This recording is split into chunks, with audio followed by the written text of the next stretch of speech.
Bonjour à tous et bienvenue sur ma chaîne. Aujourd'hui, j'ai décidé de parler d'un sujet universel, je ne sais pas, mais ça sera écrit dans le titre bien évidemment, sans mystère. Nous allons parler de la première année d'école, en fait, de nos enfants.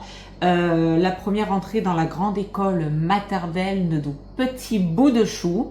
Et j'ai eu l'idée de parler de ça pour les parents qui auraient des petits bouts de chou et dont les enfants rentreraient en petite section là à la rentrée. Petite section ou TPS d'ailleurs, on appelle ça toute petite section. Donc ça c'est les écoles qui acceptent les enfants de moins de 3 ans. Donc il faut savoir que pas toutes les écoles bien évidemment ont des classes TPS, c'est vraiment selon les communes, enfin nous ici par exemple non. Donc je vais avoir ma dernière qui a eu 3 ans là cette année et qui va donc intégrer la petite section en septembre 2025. Et donc je me suis dit pourquoi pas donner un peu mes conseils sur comment préparer ses enfants à l'entrée à l'école. Surtout quand il s'agit de la petite section, c'est vraiment après l'entrée dans le grand monde quoi. Ok, on pourrait faire primaire, collège, lycée. Bon, j'y suis pas encore, hein. Donc là, je vais vous faire vraiment l'entrée en maternelle. Pour moi, c'est en fait celle qui sera décisive parce que c'est celle qui va donner le tempo ensuite pour le reste de la scolarité de vos enfants et qui permettra à l'enfant de s'acclimater, d'apprivoiser un petit peu cette corporation, ok, des professeurs et de toute l'équipe éducative, etc. Et donc, alors en ce qui me concerne moi, ma dernière, comme les deux autres, enfin sauf la deuxième, il y a eu un petit passage nounou et ensuite elle était en collectivité, donc en crèche. Donc ma dernière est rentrée, je crois, si je ne dis pas de bêtises, en crèche, elle avait 9 mois, un truc dans le genre. Donc ça fait grosso modo, voilà, on va dire 3 ans, 2 ans et demi qu'elle est à la crèche, donc en collectivité. Alors ce qu'il faut savoir, quand vos enfants sont en crèche, la différence qu'il va y avoir avec l'école. Pour ceux qui ne seraient pas au courant, qui auraient de très jeunes enfants, etc. L'entrée à l'école maternelle, vous avez normalement un prof, une maîtresse ou un maître, et normalement est rattaché à ce professeur une ATSEM. Ça, c'est dans la plupart des écoles. Il y a des écoles qui sont dépourvues d'ATSEM, ok, où les profs n'ont pas d'ATSEM. Moi, je vais prendre mon cas, c'est-à-dire ici et dans d'autres communes qui sont autour de moi, le cas où le prof a son ATSEM, ok. Moi, je ne suis jamais tombée sur des profs qui n'avaient pas d'ATSEM, donc pour ça, je pourrais pas trop vous dire. Mais les ATSEM, en fait, donc le prof est là, bien sûr, il va faire son travail de prof, en fait, hein, tout simplement face à vos enfants. Et ne croyez pas, si jamais c'est le cas, c'est un peu l'a priori qu'ont certains parents, je dis pas tous, mais certains parents ont un peu cet a priori de dire qu'en maternelle, voilà, ils font des coloriages, des gommettes et c'est tout. Pas du tout.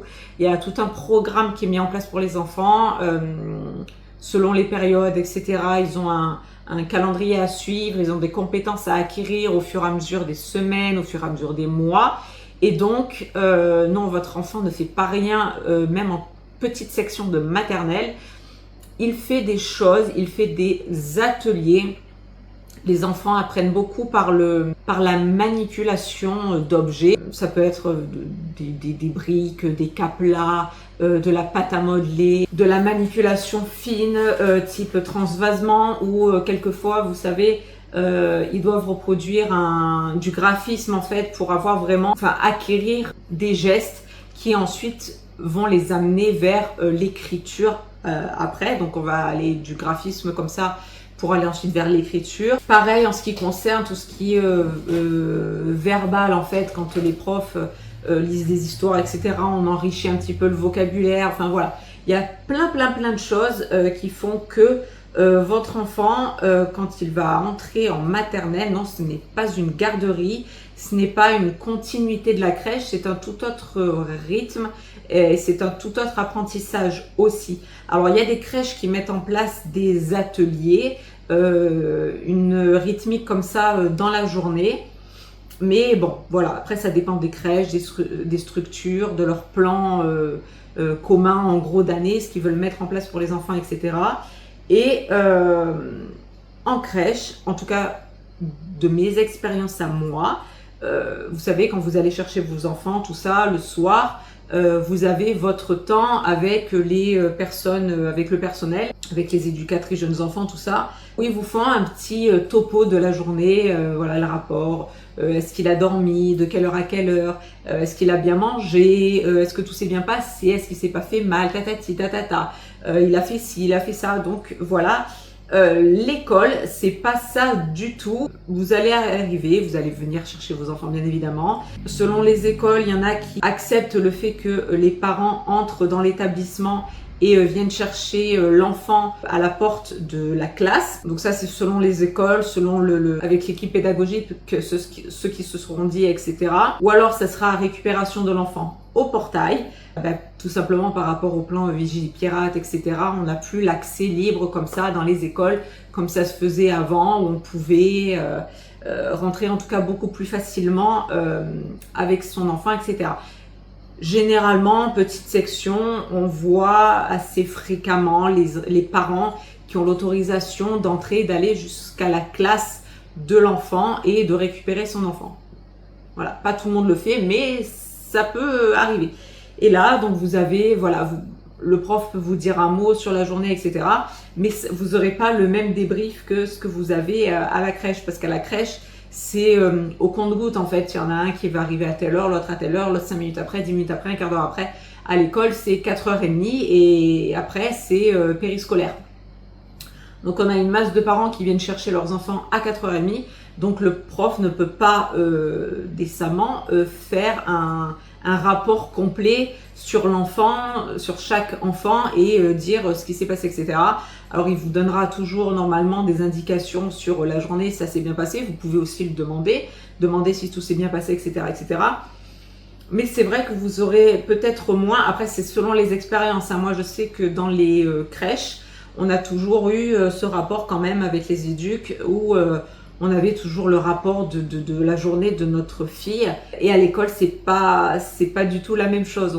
C'est beaucoup moins, je vais dire encoucouné, mais c'est pas le terme, disons, c'est l'école, quoi. Voilà, c'est-à-dire que le prof, il a pas la même, comment dire, c'est pas le même métier, ok, c'est pas la même approche non plus, c'est pas la même contenance en ce qui concerne la journée, en ce qui concerne ce que votre enfant va faire dans la journée, etc. Donc, le prof ne peut pas faire un rapport sur chaque parent à 4h30 parce que sinon, ça prendrait des plombes. Donc, voilà, ceux qui sont habitués à avoir ce petit cocon avec l'enfant à la sortie de la crèche, etc., ça peut quelquefois un peu déboussoler. C'est vrai que certains parents qui sont très protecteurs envers leurs enfants, etc., veulent savoir si ça s'est bien passé, veulent en savoir plus, qu'est-ce qu'il a fait, etc. Donc, voilà, il peut y avoir un petit choc, dirons-nous, à ce moment-là. Le mot est un peu fort, ok, mais j'exagère pour vous faire comprendre un petit peu la situation qui va un petit peu différer de la crèche et surtout selon les crèches et selon la façon que vous avez, l'approche que la crèche aura. En attendant, ça c'est vraiment ce que j'ai pu moi observer sur les parents qui sont un petit peu plus anxieux que d'autres et qui souhaiteraient évidemment connaître tout de leurs enfants, savoir si tout va bien, si c'est pas écorché, s'il n'y a pas eu une petite égratignure, un truc, si tout va bien, s'il réussit, si voilà. Donc, ne vous inquiétez pas trop, sachez qu'à l'école quand même, ils sont entre de bonnes mains.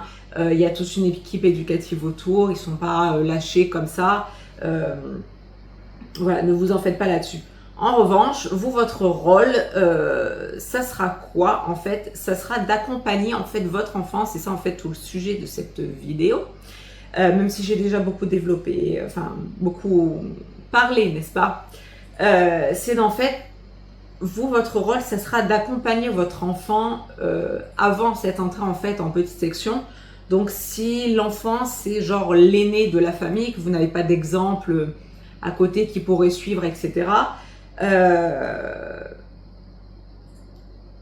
vais partir du principe que c'est votre aîné, votre premier, qui n'a pas le grand frère ou la grande sœur pour aller chercher au portail, qui ne sait pas du tout ce que c'est l'école, qui n'a pas l'exemple, qui n'a pas de cousin, cousine, etc. Bref.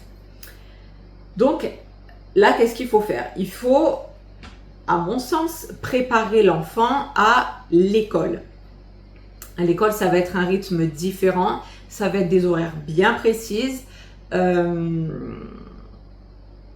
Et quelquefois, si les personnes travaillent, l'enfant pourra être déposé plus tôt en périscolaire le matin et être cherché plus tard le soir. Donc ça fait quand même une plage horaire assez grande pour des petits bouts de chou comme ça.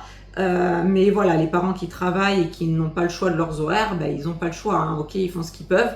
Donc voilà, ça c'est un rythme à prendre. En même temps, bon, si les parents travaillent et ont l'habitude d'avoir cette plage horaire, l'enfant est habitué à se lever tôt, à être récupéré un peu plus tard. C'est juste qu'en fait, au niveau du rythme de la journée, ça va pas du tout être la même chose. Ce qui se passe en règle générale, c'est que pendant un temps de l'année, généralement sur la première période, voire la deuxième période, selon la classe, selon l'ambiance, selon les enfants, en fait, chaque année ça peut changer, mais il peut y avoir des retard d'acclimatation, si on peut dire ça comme ça, c'est-à-dire où le professeur va devoir gérer en fait les émotions des enfants, et quelquefois ça peut être un peu plus compliqué parce que on voit des enfants qui sont toujours qui pleurent, qui veulent pas aller à l'école, qui ont du mal à lâcher le bras de papa ou maman le matin, etc. Et donc c'est vrai que c'est en fait généralement la période 1 voire la période 2, faire en sorte que les enfants ne pleurent plus, qu'ils comprennent qu'en fait ils sont dans une école, que tout va bien, que papa, maman, papi, mamie, etc. viendra les chercher à la fin de la journée, qu'on va faire ça, ça, ça et ça. Donc généralement, voilà, c'est des petits, comment dire, des petits rituels qu'il va y avoir le matin. On va faire la date, on va compter, on va faire la météo, ensuite on va partir dans les ateliers, et l'enfant va tourner comme ça toute la journée dans la classe, dans différents ateliers prévus par le prof, ok, supervisés par le prof et par l'ATSEM s'il y a une ATSEM. Et il y a quelques ateliers autonomes où l'enfant là il va développer un peu son autonomie dans ces ateliers autonomes, donc tout est dit dans le titre. Ensuite aura un temps de sieste après la pause méridienne. Et après, généralement, ils sont réveillés aux alentours de la récréation, là, vers 3 heures. Et ensuite, il reste une dernière heure avant le retour des parents. Donc, c'est un rythme vraiment bien ciblé, bien structuré. Et donc, il faut préparer son enfant. Donc, si votre enfant n'a pas l'habitude d'être en collectivité, j'ai envie de vous dire encore plus, parce que là, il va être dans un endroit où qui va être très grand. Une école, c'est quand même grand, avec différents adultes, avec beaucoup d'enfants de son âge, etc. Donc, moi, ce que je fais généralement, ce qu'on a toujours fait avec mon mari concernant nos enfants, c'est qu'à chaque fois qu'on parle de l'école, on parle toujours de ça avec un sourire. On dit toujours que ça va être bien, etc. Afin que l'enfant, en fait, sente chez le parent qu'il n'y a pas de problème. Que si votre enfant a mis sa confiance en vous, ce qui est généralement le cas, va se dire, si papa, maman me parle de l'école avec le sourire, me dire que je vais apprendre plein de choses, qu'il va se passer plein de choses, etc., etc., ça a l'air chouette quand même l'école. Donc c'est à vous vraiment d'encourager vos enfants dans ce truc, à dire voilà, tu vas être, t'es grande maintenant, ça y est, tu rentres à l'école, c'est super. Vous pouvez, comme ça, tout doucement aussi, petite astuce, lui faire choisir son cartable. Ça peut paraître idiot, mais voilà, on va dans un magasin, ou si vous êtes team j'achète tout sur internet, voilà, j'ai pris vous scrollez vos trucs là, vous screenez vos photos de cartable, etc. Vous les montrez à vos enfants, lequel tu veux, machin, ou si vous êtes dans les magasins, voilà, il y a ça, ça, ça. Vous lui faites choisir son cartable, vous dites voilà, ça sera ton cartable pour l'année, etc. Donc l'enfant sera content, il aura choisi son petit matériel. Alors pour la maternelle, généralement, il n'y a pas besoin de grand chose, c'est-à-dire vous aurez besoin d'un cartable. Ça fera l'objet d'une autre vidéo, je vous le dirai plus précisément, mais après c'est selon les écoles aussi. On peut éventuellement vous demander peut-être une petite couverture ou un coussin aussi, un petit coussin. Sinon, généralement, c'est si votre enfant a une petite peluche qui s'appelle Doudou ou la tétine encore. Et généralement, c'est tout. Des changes aussi, ça on va vous le demander, d'apporter des changes, qu'il y ait toujours des changes dans le sac de votre enfant. Si jamais il y a un accident, etc. Un petit pipi, un petit caca, tout ça. Qu'il ait de quoi se changer, bien sûr adapté à la saison, toujours, hein, parce qu'en hiver, évitez le short ou le t-shirt, parce que ça sera difficile si après l'équipe éducative doit changer votre enfant, si vous n'avez pas fait en fonction de la saisonnalité, ça va être compliqué pour l'enfant. Donc faites toujours attention à ça, de bien changer les changes en fait selon la saisonnalité. Et ensuite, c'est si vous pouvez aussi, si vous savez à peu près dans quelle école sera votre enfant, lui faire le tour, voilà, dire bah, ça sera là, ton école, c'est comme ça, tu vois, là c'est la récréation, il y a des jeux, c'est là où tu vas pouvoir t'amuser, tout ça, tiens regarde, il y a un toboggan, tiens regarde, il y a des vélos, ça sera comme ci, comme ça, machin. Et vous, comme ça, le décoincez, vous l'amenez progressivement vers cet endroit, vers cet établissement. Après, vous pouvez préparer également votre enfant par le biais d'histoires, par exemple. Vous avez différents ouvrages, vous avez le monstre des couleurs qui part à l'école, par exemple, et le monstre des couleurs tout court d'ailleurs, où là, vous apprenez un petit peu la gestion des émotions à vos enfants. Si je peux vous le mettre en incrustation quelque part ici, il y en a deux, dont un qui parle vraiment de l'entrée à l'école et de justement la gestion de ses émotions à l'école. Et donc ça peut être sympa. Il peut y avoir d'autres livres aussi sur les rentrées scolaires, l'école, etc. Ça peut être comme ça une introduction par l'image et par l'histoire, par le conte ou l'histoire à votre enfant. Ça peut être sympa à faire aussi. Vous pouvez également, si vous avez le temps, si vous avez les vacances avec vos enfants, etc., prendre un moment où soit vous allez chercher sur internet, mais bon, si vous savez pas trop où chercher et tout, ça peut être un peu compliqué et ça peut être un peu déroutant pour l'enfant et pas être à sa portée, mais vous pouvez trouver du petit travail à faire. Donc ça, vous pouvez le trouver dans les petits cahiers de vacances que des fois mettent à disposition les librairies, etc. pour les parents. Et faire de temps en temps comme ça des petits exercices, des petits ateliers avec vos enfants, les petits ateliers pâte à modeler, les petits ateliers d'encastrement, ce que je vous ai dit, les petits ateliers de transvasement pour la motricité fine, etc., etc. Tous ces petits trucs-là qui amèneront vos enfants à avoir un rythme et à ce que ces choses-là soient familières pour lui. Si pendant les vacances, par exemple, vous pouvez chaque jour aussi, ça je le fais à ma fille, ça fait un petit moment que je l'ai déjà fait, j'ai un calendrier. Donc vous avez ce genre de calendrier, donc ne faites pas attention, il me manque le petit soleil ici, il est quelque part perdu au fin fond d'un recoin, n'est-ce pas? Il manque le petit soleil là, évidemment, dans le sud, il fallait qu'il nous manque le soleil, évidemment, on l'a tout le temps, j'ai envie de vous dire, il n'a pas besoin d'être là. Mais voilà, c'est ce genre de petit calendrier, vous pouvez le faire vous aussi, ça peut être l'objet d'un DIY si c'est votre truc. Celui-là, je l'avais trouvé à Stocomanie, vous pouvez le trouver aussi à Jiffy, bref. Et vous avez là tous les mois de l'année, les jours de la semaine, les saisons, la météo, les chiffres ici, l'année. Donc vous voyez, moi, ce que je fais généralement avec ma fille, la dernière, enfin ce que j'ai toujours fait, c'est que je commence à chaque jour en fait, donc vous l'avez vu, il est comme ça. Ok, et vous avez les petits scratchs comme ça. Par exemple, vous êtes en hiver, hop, saison, hiver ici. Ok, vous voyez. Et donc l'enfant arrive à reconnaître un petit peu déjà les saisons. Ok, la météo, le temps qu'il fait, regarder un petit peu dehors, s'il fait soleil, s'il fait pas soleil, etc. Commencer à introduire un petit peu les chiffres. Les jours de la semaine éventuellement avec un code couleur.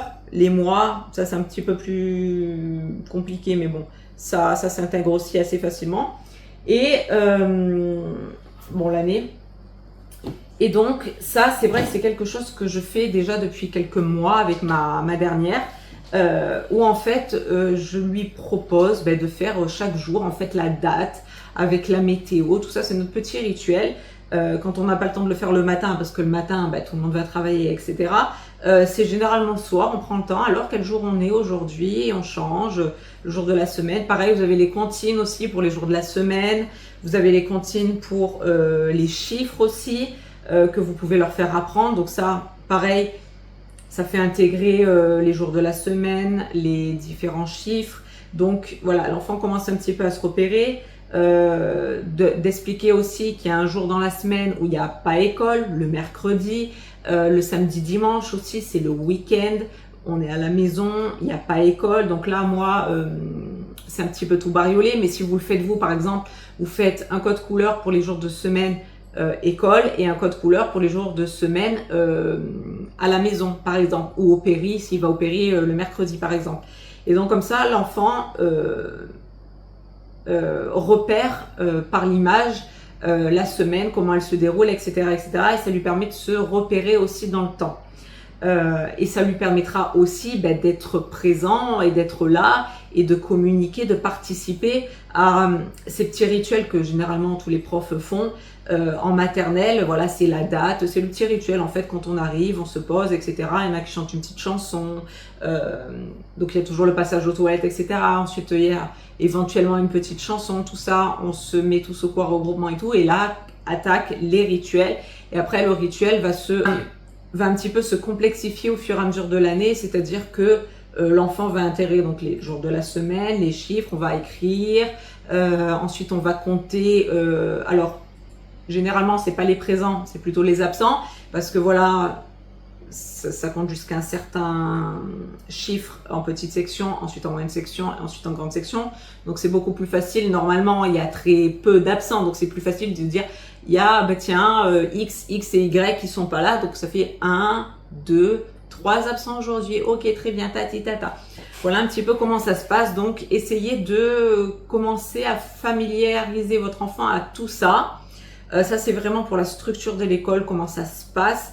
Et avec ce petit calendrier là que je vous dis, ça peut être un bon truc pour votre enfant à intégrer comme ça ces jours de semaine, ces différents chiffres, apprendre à capter aussi la météo, les différentes ça, donc à repérer quand il fait soleil, quand il fait du vent. Comment tu sais qu'il y a du vent? Parce que je vois les feuilles qui bougent dans l'arbre, etc., etc. Voilà, toutes ces petites choses qui font que votre enfant va être dans le mouvement, va être éveillé en fait à son environnement tout simplement et à la journée qui va se passer. Maintenant, en ce qui concerne tout ce qui est technique, je vous encourage à, si votre enfant a l'habitude d'avoir une tétine, à l'arrêt de la tétine bien évidemment, faire en sorte aussi que votre enfant soit propre avant l'entrée à l'école. Donc c'est pas quelque chose qui est rédhibitoire, hein, bien évidemment, si votre enfant n'est pas propre à la rentrée de petite section, c'est pas pour autant qu'on vous prendra pas votre enfant, ne vous inquiétez pas là-dessus. Mais c'est vrai que j'encourage moi à faire les choses assez tôt dans l'année. Donc là vous me direz on est au mois de juin, j'aurais pu vous le dire avant, mais généralement voilà, là comme il y a les beaux jours et tout, c'est plus facile pour certains parents, il y en a pour qui de le faire en hiver ça pose pas de problème, d'intégrer la propreté à son enfant au beau jour par exemple. Ça sera l'objet d'une vidéo vraiment ciblée, etc. Et voilà, et de faire entrer votre enfant comme ça vers cette autonomie, cette conscience aussi de propreté, etc. Parce qu'en fait, à l'école, ce qui va se passer, c'est que oui, on va vous prendre votre enfant, même s'il n'est pas propre, mais l'école va quand même vous demander que l'enfant ensuite arrive à se défaire de la couche, etc. Bon, sauf cas particulier, bien sûr, s'il y a des problèmes médicaux, etc. Mais sinon, c'est vrai que l'école vous encouragera à l'arrêt de la couche, la tétine aussi, essayer de se défaire tout doucement de ça. En tout cas, moi, c'est ce que j'ai toujours vu dans les écoles. Donc, c'est vrai que nous, on s'y prend toujours 1 an, voire 1 an et demi avant pour que nos filles soient propres, n'aient plus de tétine, n'aient pas besoin de doudou non plus à l'école. Ça, de base, elles en ont pas. Voilà, elles ont 2-3 peluches dans le lit, mais c'est pas quelque chose dont elles ont besoin pour dormir. Elles dorment sans rien. Donc nous, ça fait à peu près 1 an qu'elle a arrêté la tétine. La propreté, c'était déjà de l'année d'avant encore, donc ça fait 1 an et demi. Elle a été propre vers les 2 ans, donc à l'hiver encore d'avant, donc ça fait... La propreté, ça doit faire 1 an. Je crois que c'est ça. Si je me trompe pas, normalement c'est ça. C'est toujours voilà, 1 an avant ou 1 an et demi avant, on met tout ça en place. Et donc, c'est vrai qu'après, c'est chacun son truc et je ne juge personne, c'est pas du tout le but de cette vidéo. C'est juste pour vous rendre les choses plus simples et pour vous donner des petites idées. Ça, je le développerai un peu plus. Ceux qui désirent faire arrêter la tétine à leurs enfants, ceux qui désirent introduire aussi la propreté à leurs enfants, ça fait l'objet d'autres vidéos un peu plus ciblées quand même. Mais voilà, disons que c'est vraiment au niveau de la technique, ce genre de choses, parce que après, oui, aussi apprendre à votre enfant à s'habiller tout seul, à mettre ses chaussures tout seul, à mettre son blouson tout seul. Moi, c'est vrai que j'ai l'esprit plus tranquille de savoir que mes filles ont toujours été autonomes et que je compte pas forcément sur le prof ou sur la TSEM pour que ma fille ait bien ses chaussures aux pieds, sache bien mettre sa veste, etc. Parce que de l'extérieur, c'est vrai qu'on s'en rend pas forcément compte, mais une journée à l'école, quand on est du côté des professionnels, quand on est parent, on peut se dire mais en gros, qu'est-ce qu'ils foutent, quoi, ils ont que ça à faire, etc. C'est compliqué parce que quelquefois les classes en plus sont surchargées, donc ça peut pas toujours être parfait, ça peut être un peu...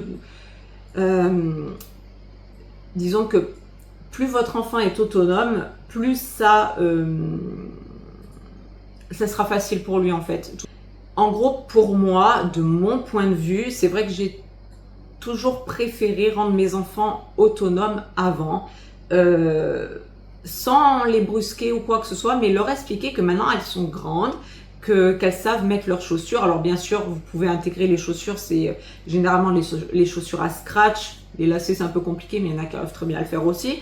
Mais voilà, le plus facile pour vous, si vous voulez pas vous prendre la tête, vous prenez des baskets à scratch, des, comment on appelle ça, des petites bottines si c'est des filles ou quoi, avec juste une fermeture éclair sur le côté, pas besoin de faire des nœuds, des machins, des lacets. Les garçons pareil, des petites chaussures à passer comme ça vite fait, ou des baskets à scratch. Voilà, privilégiez les scratch ou les zips pour les chaussures, c'est beaucoup plus facile. Et donc ça permet de développer l'autonomie de l'enfant. Pareil, une technique pour mettre son blouson, vous savez, c'est vous mettez le blouson à l'envers, la tête face à l'enfant, il met les bras et il les fait passer par-dessus la tête, etc. Ça, c'est pour mettre le blouson. Ensuite, s'il y arrive, bah écoutez, il arrive à fermer sa fermeture éclair tout seul. Généralement, en petite section, ils ont besoin d'aide. Voilà, la TSEM, le prof sont là pour les couvrir avant d'aller à la récré, avant d'aller à la cantine, etc. Mais c'est vrai que moi,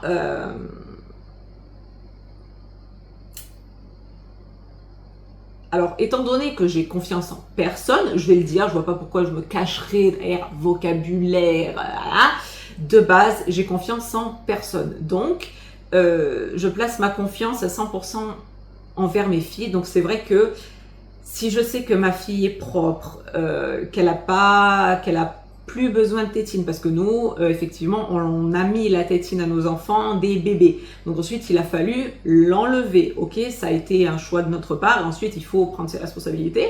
Ok, tu as choisi de mettre la tétine. Maintenant, il faut que tu arrives à lui enlever. Donc voilà, on prend nos responsabilités. On a fait le schmilblick que je vous expliquerai plus précisément plus tard. Mais voilà, parce que la tétine, tout comme le doudou, c'est en psychologie toujours, me revoilà, c'est toujours le petit truc d'attachement en fait. C'est vous allez peut-être, je sais pas, peut-être que vous allez me trouver dur ou j'en sais rien, mais moi c'est comme ça que je le vois et je trouve pas ça mal, au contraire. En tout cas moi ça s'est toujours très bien passé avec mes enfants, donc je vois pas pourquoi ça se passerait mal avec d'autres. Et je suis pas la seule à le faire de toute façon, hein, je suis pas l'unique, n'est-ce pas? Mais disons que tout ce qui est tétine, doudou, etc., ça représente en gros la figure d'attachement de l'enfant, et ça fait comme ça. Alors pour les gens qui sont dans ce truc-là à dire que c'est fait pour ne pas brusquer l'enfant et que ça amène après vers le détachement, dans la tranquillité, l'apaisement, bien sûr. Mais moi, avec mon mari, on n'a jamais intégré ce genre de truc, et nos filles n'ont jamais eu ça. Elles n'ont jamais déplacé leur attachement sur un objet. Vous voyez ce que je veux dire? En psychologie, c'est comme ça que ça se passe. Les enfants qui ont un doudou, une tétine, etc., c'est leur repère, leur cocon, leur figure d'attachement. Et quand vous avez compris, hein, la projection sur l'objet de leurs parents. Et quand ensuite ils vont à la maternelle et qu'ils ont encore la tétine et le doudou, s'ils ont un peu des difficultés à l'école, qu'ils aiment pas trop, qu'ils aiment bien être avec papa, maman, tout ça, ça va être un peu plus compliqué d'enlever ce doudou, cette tétine, etc. Alors, il n'y a pas mort d'homme, c'est chacun son truc, mais moi, étant donné que je sais qu'après, de toute façon, à terme, dans les écoles, l'enfant est amené à évoluer, etc., pourquoi pas le faire en douceur à la maison, pour qu'ensuite, à l'école, ça se passe tout à fait normalement, et l'enfant ait intégré le fait que sa projection sur l'objet se fasse sur autre chose, et en fait, développe comme ça vraiment son autonomie et son détachement du parent pour aller vers ensuite sa petite vie à lui, d'enfant et de jeune élève, ok, et donc appréhender cette entrée comme ça dans la maternelle un peu plus sereinement. Moi, c'est comme ça que je fonctionne, c'est comme ça qu'on fonctionne avec mon mari, c'est comme ça qu'on a toujours fait avec nos enfants, ça s'est toujours très bien passé. Elles ont toujours arrêté la tétine très facilement, parce que c'est pas du jour au lendemain, on leur lève pas la tétine du bec, c'est tout un truc. Je vous ai dit, je vous expliquerai. Pareil pour la propreté, c'est pas d'un coup, il y a plus de couches et voilà, il y a des accidents et il faut refaire et refaire. Bon, pour la troisième, ça s'est fait en un claquement de doigts. Franchement, ça a été du jour au lendemain vraiment. Mais voilà, je vous expliquerai plus précisément aussi ce truc-là. Mais voilà, c'est vraiment essayer d'amener son enfant en fait. Le maître d'ordre, c'est l'autonomie au maximum. Ensuite, d'essayer de familiariser un petit peu l'école avec tout ce que je vous ai dit, tous les petits trucs et astuces là, le coup du cartable, donc choisir son petit matériel pour l'école, même si c'est qu'un cartable, mais ça représente la chose. Le petit calendrier que je vous ai montré, aller au portail de l'école et montrer un petit peu la structure, l'établissement, tout ça, par le biais d'histoire, tout ça, donc tout ça, ça familiarise un petit peu l'enfant avec cette structure en fait scolaire, tout simplement, d'expliquer que voilà, tu auras un maître ou une maîtresse, certainement une ATSEM qui sera là pour toi, qui t'accompagnera aux toilettes, qui t'accompagnera à la cantine, qui s'occupera de toi au dortoir, si c'est pas le prof. Enfin voilà, de dire qu'il y aura telle et telle personne, il y aura le personnel de cantine, etc. S'il va au périscolaire, de parler de ce périscolaire, de dire voilà, c'est un temps avant l'école où tu pourras t'amuser, tata, bref, avec les copains, copines, etc. De dire aussi que, évidemment, il va être confronté à des copains, copines. Donc voilà, tu vas rencontrer d'autres enfants, ça sera tes copains, tes copines. On pourra les inviter à ton anniversaire, tu pourras les inviter à la maison, bref, c'est votre truc, etc., etc. Donc voilà, vraiment familiariser comme ça votre enfant à tout ce qui touche à l'école pour que ça soit pas quelque chose de nouveau et qu'il se retrouve pas seul comme ça dans le grand monde sans y être un tout petit peu initié par les parents en amont. Alors vous pourrez pas faire tout le travail d'un prof, bien évidemment que non, mais si vous voulez et si vous êtes un peu comme moi à faire vraiment confiance à son enfant plus qu'au reste, ma confiance est placée dans les profs, à partir du moment où je vois que ça va et que voilà. Après, moi comme je vous dis, quoi qu'il arrive dans la vie, c'est ma confiance envers mes enfants. Donc si je veux que les choses se passent bien, disons que je n'attends pas d'un prof ou d'une ATSEM qui fasse mon travail. C'est-à-dire que moi, j'estime que je suis là en tant qu'éducateur de la vie et je dois à mes enfants l'entrée dans cette vie. Et c'est pas pour moi, j'estime que c'est pas à un prof d'apprendre à se dessaisir d'une tétine, à apprendre la propreté, à apprendre certaines choses, etc., etc. Le prof va apprendre à mon enfant des compétences, ça oui, il va développer ses compétences, il va développer son éducation scolaire, etc. Tout le reste, j'estime que c'est aux parents de mettre en sécurité affective et psychologique l'enfant. C'est plus ça en fait. C'est de vraiment dédramatiser le truc parce qu'en fait, il n'y a rien de dramatique. C'est tout simplement parce qu'il y a certains parents qui sont un petit peu fébriles, surtout quand c'est le premier, tout ça, de dire mon Dieu, c'est l'école et comment ça va se passer, tati, tata. Il y en a qui angoissent, il y en a qui pleurent aussi à l'entrée le premier jour, etc. Alors, je vous dirais pas de pas pleurer si c'est votre nature et que vous êtes sensible et que vous êtes ému, bien évidemment, de voir votre petit bout de chou entrer à l'école. La seule chose que je vous conseillerais, c'est de pleurer quand il n'est pas là, hein, ou alors quand il ne vous voit pas. Parce que si votre enfant vous voit pleurer au portail le jour de la rentrée, c'est mort. C'est mort de chez mort.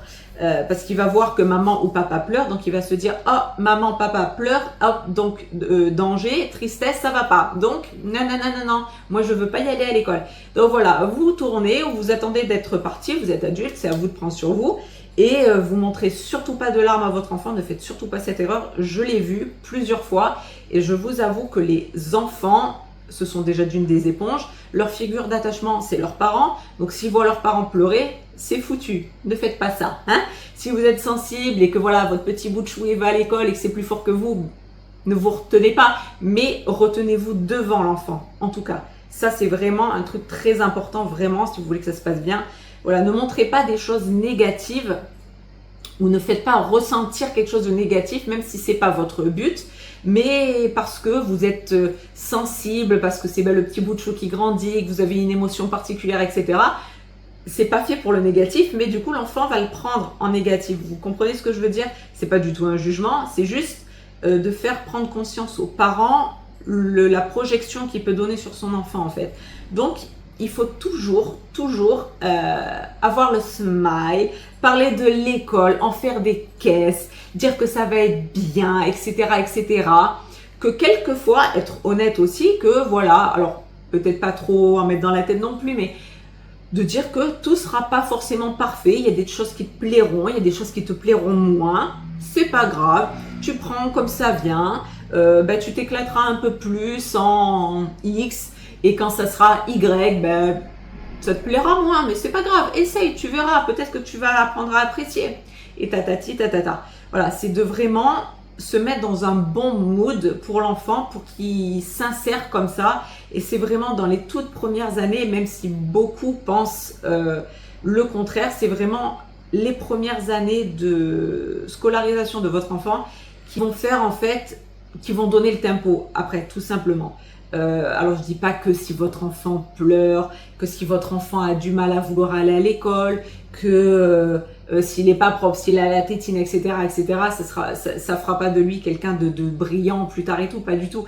Mais c'est juste que je pense qu'en tant que parent, de voir son enfant bien, ça enlève un poids. En tout cas, moi, c'est ce que je ressens. Et c'est ce pourquoi j'ai mis toutes ces petites choses en place pour ma grande. Depuis ma grande, je l'ai fait pour la deuxième, je le fais là pour la troisième. Donc voilà, moi je vous livre tout ce que je fais pour que moi, personnellement, j'ai l'esprit tranquille parce que confiance en ma fille. Et comme je vous l'ai dit, comme j'aime ma fille et si je l'aime, ça veut dire que je veux qu'elle soit heureuse. Donc si je veux qu'elle soit heureuse, c'est à moi de tout faire pour qu'elle soit contente, qu'elle soit heureuse, qu'elle ait envie, qu'elle ait la curiosité, qu'elle ait hâte, même si elle ne connaît pas. En tout cas, voilà, qu'elle soit dans l'enthousiasme, en gros. Et là, il lui reste, on est quoi, au mois de juin, il lui reste 1 mois et demi à faire à la crèche. Et elle est tous les jours en train de dire qu'elle va aller à l'école, qu'elle a hâte. Elle nous dit je vais bientôt aller à l'école, hein. Je dis oui ma chérie bientôt, mais il reste encore un petit moment et tout, après il y a les vacances et après après tu vas rentrer à l'école, etc. Mais voilà, elle est déjà dans ce truc, elle a déjà choisi son petit cartable, on est allé voir l'école, je vous ai dit, ce que je vous dis, c'est ce que j'ai fait. On lui a montré l'école, quelle école ça sera, etc. Voilà, tu vois, ils ont fait ça, là il y aura un petit toboggan, tu pourras t'amuser, regarde là il y a ça, il y a ni, nana. Le petit calendar, où elle apprend déjà à se repérer, etc. La météo, tout ça, elle a tout intégré. Elle est propre depuis, comme je vous ai dit, la sucette y a plus, tout ça. Donc, voilà, j'ai pour moi fait le job. J'ai préparé ma fille à l'entrée à l'école. Encore une fois, j'insiste, si votre enfant n'est pas propre, si votre enfant a encore la tétine, si votre enfant est un peu récalcitrant à l'école, etc., ce n'est pas du tout un jugement. C'est pas du tout... ma vidéo n'est pas faite du tout pour ça. De toute façon, ceux qui me suivent le savent. Je ne suis pas du tout comme ça. Je suis plutôt team bienveillance, vous voyez. Donc, si je vous dis ça, c'est plutôt pour vous donner les armes si jamais vous avez envie de faire comme moi et que vous voulez placer votre confiance vraiment dans l'enfant pour être sûr, en fait, de la personne la plus importante, c'est-à-dire votre enfant, et d'être sûr que toute la journée va bien se passer parce qu'avant, vous avez tout fait, vous avez tout désamorcé et que tout va très bien se passer. C'est juste un passage. Voilà, s'il était à la crèche, c'est de la crèche à l'école. S'il n'a pas été en collectivité, c'est de lui expliquer après ce qui va se passer parce que ça, par contre, c'est un plus gros changement que ceux qui ont l'habitude d'être en collectivité que d'aller à l'école, que ceux qui sont avec la nounou ou alors avec maman H24. C'est un gros changement après de se retrouver dans une classe avec une trentaine d'élèves, voire plus. Avec un prof, avec une ATSEM, des dames de la cantine, etc. Les gens du périscolaire, si vous travaillez après, etc. Si vous reprenez le travail du coup après ou pas. Mais d'expliquer, voilà, tout ça, toute cette corporation, tous ces petits ateliers, tous ces petits rituels, toute cette infrastructure, tout ce qui va faire l'école, et de lui expliquer aussi que l'école, ça sert à quoi? Ça sert à apprendre plein de choses. Voilà, moi je lui dis, voilà, tu vas apprendre plein de choses, tu vas apprendre à lire, tu vas apprendre à écrire. Regarde là, quand nous on te lit une histoire, après c'est toi qui vas apprendre, tu sauras lire toute seule, tu pourras te mettre dans ton coin, lire toute seule et tout. Donc voilà, elle est enthousiaste, mais elle a envie, elle est curieuse, elle a envie, quoi, voilà, de montrer un plan de la classe, si vous voulez, sur l'ordinateur, vous voyez, ce genre de choses. C'est vraiment dans le but de vraiment familiariser votre enfant et de lui donner toutes les... de lui rendre en fait la vie plus facile pour cette entrée en maternelle. Donc voilà, je pense avoir fait le tour. Après, je vous ai dit, je pense que je vous ferai une vidéo un peu plus précise sur la propreté, l'arrêt de la tétine, tout ça. Ça peut intéresser certaines personnes si vous avez de jeunes enfants, etc. et que vous savez pas comment vous y prendre, comment faire, etc. Je peux vous donner mes petits trucs et astuces. Mais voilà, là je me suis dit, petit sujet sur comment appréhender l'école et ce que je fais moi en fait. Ce que je vous dis là, c'est exactement ce que moi je fais, ce que j'ai fait pour mes deux grandes et ce que je fais là pour la dernière. Et c'est pas parce que c'est la troisième et qu'elle a ses grandes sœurs déjà qui sont à l'école que je fais fi de tout ça, non. Je fais exactement la même chose pour chaque enfant, comme si l'enfant était unique et qu'il n'avait pas le modèle de sa sœur, etc. Pour la deuxième, pour la troisième, je fais comme si c'était ma première. Voilà, quelle est sa propre expérience à elle. Et j'ai toujours fonctionné de la même façon, c'est toujours les mêmes choses. Et l'école s'est toujours très très très bien passé. Le fait de lâcher la main de maman ou papa le matin, ça n'a jamais posé de problème. Mes filles n'ont jamais pleuré pour aller à l'école. Elles sont toujours très contentes, elles sont toujours de très très bonne humeur pour aller à l'école. Elles sont toujours très curieuses. Elles sont en demande énormément de savoir et tout ça. Donc après, il faut suivre. Mais voilà, si c'est quelque chose que vous voulez apprendre à vos enfants, c'est maintenant que ça se joue parce que c'est maintenant que votre enfant va faire cette entrée dans l'école et va définir après son avenir, etc. J'ai intégré cette chose aussi quand elles étaient à la crèche, tout simplement, de voilà, le matin, maman, papa, ils vont au travail, toi tu vas à la crèche, tu vas passer une bonne journée, tu vas faire ci, tu vas faire ça, et tu vas me raconter tati tata. Et donc voilà, d'expliquer toujours si jamais vous avez, et ça vaut pour tout en général dans la vie, si vous avez votre enfant qui bute à un moment sur quelque chose, là je prends le cas de l'école par exemple, mais c'est d'expliquer en fait à quoi ça sert, pourquoi tu fais ça, pourquoi tu apprends le français, pourquoi tu apprends les maths, pourquoi tu vas à l'école, pourquoi tu vas à la crèche, pourquoi tu dois apprendre ci, ça, le reste. C'est d'expliquer toujours pourquoi l'enfant doit faire ci ou doit faire ça. Voilà, de toujours trouver une motivation et une explication, en fait, une logique. Voilà, c'est je passe pas de la crèche à l'école pour rien, ou de la maison à l'école, ou de la nounou à l'école, ou des grands-parents à l'école, toutes les probas, d'accord? Pour rien. Si je vais à l'école, c'est pour une chose bien précise. C'est déjà d'apprendre à lire et à écrire pour s'en sortir dans la vie déjà, minimum. Et ensuite, l'école va t'apprendre plein de choses, avant de parler de métier, etc. C'est d'abord de faire comprendre à l'enfant que si tu vas à l'école, c'est pour une bonne raison, c'est pour apprendre des choses. Vous voyez, je vous ai pris l'exemple tout à l'heure des histoires qu'on lit le soir, par exemple, à nos enfants. On leur dit, ben voilà, à l'école, tu vas apprendre à lire après toute seule. Et après, au lieu que ce soit papa et maman qui te lisent toujours l'histoire, etc., tu pourras avoir tes moments à toi.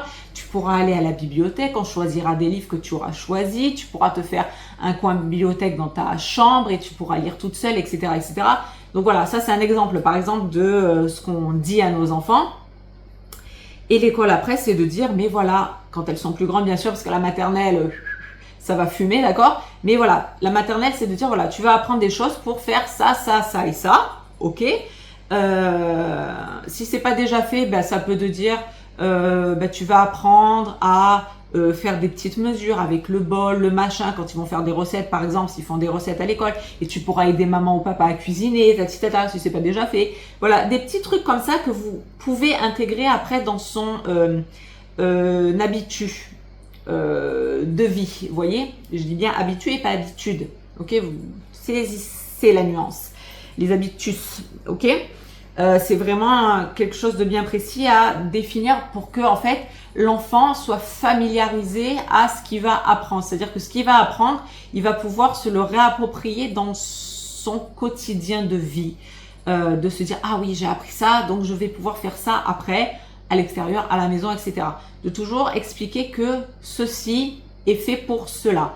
Et après, comme je vous disais, quand ils grandissent de plus en plus, etc., si vous avez des enfants qui ont un peu des réticences à l'école et que vous voyez que ça ne matche pas trop, c'est d'expliquer, tu sais, si tu vas à l'école, c'est pas pour notre plaisir, c'est pas pour se débarrasser de toi, c'est pas une garderie, c'est pas voilà.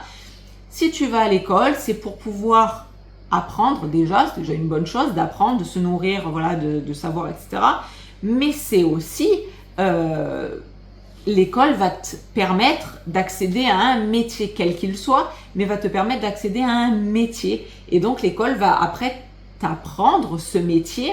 Et si, par exemple, là, tu n'aimes pas le français, tu n'aimes pas les maths, tu n'aimes pas la science, etc., ben, plus tu vas après augmenter à l'école et plus tu vas pouvoir choisir ce que tu préfères faire. Et après, tu vas vraiment te spécialiser, ça va faire ton métier tati-tata. Vous voyez, après, quand les enfants grandissent, c'est ce truc-là, de vraiment pas perdre de vue le fait que même après s'ils sont grands, leur faire toujours comprendre pourquoi ils font quelque chose. Voilà. Pourquoi on apprend des maths, pourquoi on apprend du français, pourquoi on apprend des sciences, pourquoi on apprend de la techno, pourquoi on va à l'école tout simplement. Pourquoi on fait ça, pourquoi vous avez, vous les enfants, votre métier d'élève, c'est parce que plus tard, vous devez avoir votre métier professionnel pour pouvoir vous épanouir, évoluer, être autonome, vous faire plaisir dans la vie, etc., etc. Bref, vous aurez compris la démarche. Et donc tout ça, ben, ça se fait dès le plus jeune âge. Et là, précisément, en cette fin d'année scolaire, voilà, c'était vraiment de donner des petits trucs et astuces pour les jeunes parents qui seraient un peu perdus ou qui prendraient la chose comme ça. Moi, je vous encourage quand même à familiariser l'enfant à toute cette corporation que fait l'éducation et d'intégrer à la maison, comme je vous ai dit, par le biais de jeux, d'activités, etc., etc., de petits rituels à la maison, d'intégrer comme ça l'école tout doucement, des petites compétences à vos enfants, etc. Et puis quand l'enfant arrivera à l'école, il va se dire « Ah ben oui, mais la chanson de l'alphabet, la chanson des jours de la semaine, la chanson des chiffres, tout ça je l'ai déjà vu à la maison, je connais. » Voilà. Des trucs que je pourrais pas tout vous dire parce qu'il y a plein de choses à dire, mais voilà. Que l'enfant arrive à se repérer comme ça pour son bien-être en fait à l'école tout simplement, et que les choses se fassent le plus naturellement possible, parce qu'il n'y a rien de dramatique, il n'y a rien de mauvais, au contraire, l'école c'est fait pour c'est fait pour les enfants. Donc voilà, c'est d'expliquer tout simplement que c'est le chemin normal et qu'en fait c'est dans la joie, dans la bonne humeur. Voilà, c'est en gros, tu grandis, tu passes une nouvelle étape, et on parle toujours de ça avec le sourire, et on est enthousiaste, et on a envie que ça aille bien, et donc on veut que ce bien soit transmis à nos enfants, etc. Donc on montre toujours une bonne image, etc. parce que c'est à travers vous que votre enfant va se nourrir des choses, et si vous les amenez avec la joie, la bonne humeur, le sourire, etc., ben l'enfant, qu'est-ce qu'il va faire? L'enfant, c'est une éponge. Donc si maman, papa sourit quand il me parle d'un sujet, etc., ça veut dire que ce sujet a l'air pas trop mal. Alors que si vous en parlez pas, ou si vous en parlez mal, ou si, comme je vous ai dit, vous pleurez le jour de la rentrée parce que c'est un tsunami d'émotions et que c'est votre petit bébé qui devient grand, je sais, je comprends, mais ne montrez pas ça à votre enfant. Vous êtes adulte, vous êtes vous la figure d'autorité parentale, vous êtes le garant de sa sécurité affective et psychologique, donc ne montrez pas des points, même si c'est dans même si c'est pas fait pour le mal, mais de montrer voilà cette émotion-là. Par exemple, je vous dis de pleurer au portail, de pleurer devant votre enfant, il faut surtout pas faire ça. Pour l'avoir vu, c'est vraiment un truc, et pour le savoir de toute façon, c'est vraiment un truc qu'il faut éviter de faire. Donc si vous avez des petits trucs comme ça, des petites émotions, des machins, ne le transmettez pas à vos enfants. Vous vous tournez, vous attendez d'être rentré, et vous lâchez après les vannes si vous avez envie. Si l'école c'est quelque chose que vous a traumatisé, que vous trouvez ça à chier, que ça sert à rien, dites-vous quand même que votre expérience ou votre mauvaise expérience, c'est la vôtre. Que votre enfant n'est pas vous, comme je le dis tout le temps, et que votre enfant est obligé de passer par la case école. En France, c'est obligatoire jusqu'à l'âge de 16 ans, me semble-t-il. Donc, de 3 ans à l'âge de 16 ans. Donc, tant qu'à faire, essayez de faire en sorte que ça se passe le mieux pour lui pendant toutes ces années, quoi, et pas faire en sorte qu'il subisse l'école.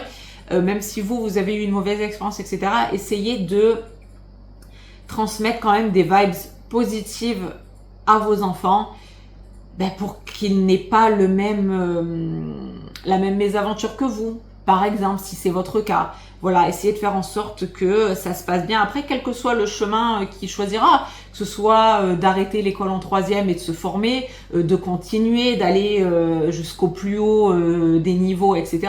C'est pas la question en fait. Chaque métier est important. Il n'y a pas des métiers plus importants que d'autres. Ou voilà, c'est chacun ses envies, chacun ses chacun ses envies en fait. Il y en a qui vont être plus manuels, il y en a qui vont être plus réflexifs, il y en a qui vont être les deux.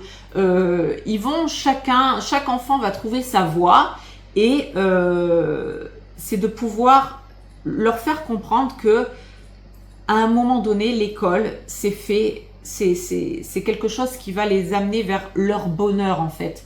Voilà, et ça, si y a des parents qui ont eu des mauvaises aventures à l'école, etc., ne pas, dans la mesure du possible, transmettre cette chose à votre enfant, même si pour vous ça a été traumatisant, même si pour vous ça vous a gonflé, même si vous n'y voyez pas d'intérêt, que vous vous dites que un enfant peut très bien après se débrouiller seul, faire de l'auto-entrepreneuriat, etc., etc., inventer des trucs, créer des concepts et tout. Il y a des enfants qui ont cette intelligence-là, bien évidemment. Il y en a qui vont avoir besoin des bancs de l'école, etc. Chaque profil est différent. C'est juste de faire en sorte que leur premier pas se passe le mieux possible, parce que votre enfant soit entrepreneur, manuel, un peu plus réflexif, les deux, ou toutes les probas que vous voulez, il aura un moment besoin de toute façon de passer par la case école, ne serait-ce que pour gérer son business. Si il arrête l'école tôt et qu'il veut monter un truc, qu'il a une idée, etc., ben, le fait de savoir lire, écrire, compter, etc., ça peut l'aider, je pense, dans sa vie future. Et donc de faire en sorte que les choses se passent le mieux possible pour votre enfant. Donc écoutez, je pense avoir fait le tour, je pense avoir encore beaucoup parlé évidemment, mais voilà, centré sur cette rentrée scolaire 2025-2026, à tous les petits pitchouns qui vont rentrer comme ma dernière là en septembre 2025 dans le grand monde, dans le grand bain de l'école, et faire en sorte que ça se passe bien pour elle tout simplement. Donc pareil pour les vôtres évidemment. Donc écoutez, j'espère que tous ces petits trucs et astuces vous auront aidé. Si jamais vous avez des questions, je ne sais pas, ou des points que vous voulez éclaircir, si vous êtes jeune parent, si vous ne savez pas, ou même si vous avez des enfants plus grands et que vous avez des questionnements, tout ça, et que je peux peut-être répondre, n'hésitez pas à me dire tout ça en commentaire. Si ça vous aura aidé aussi, si vous avez des, comme je vous ai dit, des petits pitchouns là qui vont entrer en maternelle, c'est émouvant, c'est notre enfant, notre petit bébé, qui sera toujours mon bébé toute sa vie, va rentrer comme ça dans le grand monde. Donc bien évidemment que c'est attendrissant, que ça fait un petit pincement au cœur, mais voilà, c'est quelque chose de bien, c'est super, c'est super. Il va apprendre plein de choses, il va se faire plein de copains-copines, il va se développer, il va évoluer, il va grandir, il va être autonome, il va vous raconter plein de choses, etc., etc. Donc voilà, c'est dans cette lignée-là que je voulais faire cette petite vidéo pour sensibiliser un maximum les parents à cette rentrée, première rentrée scolaire, et faire en sorte que les choses se passent le mieux possible, au cas où vous poseriez des questions et au cas où vous ne sauriez pas trop comment faire, ou voilà, au cas où, voilà, ça peut aider. Cette vidéo est faite pour ça. Donc écoutez, sur ce, ça sera le mot de la fin. J'espère que ça vous aura plu. Comme d'habitude, en commentaire, dites-moi ce que vous en aurez pensé.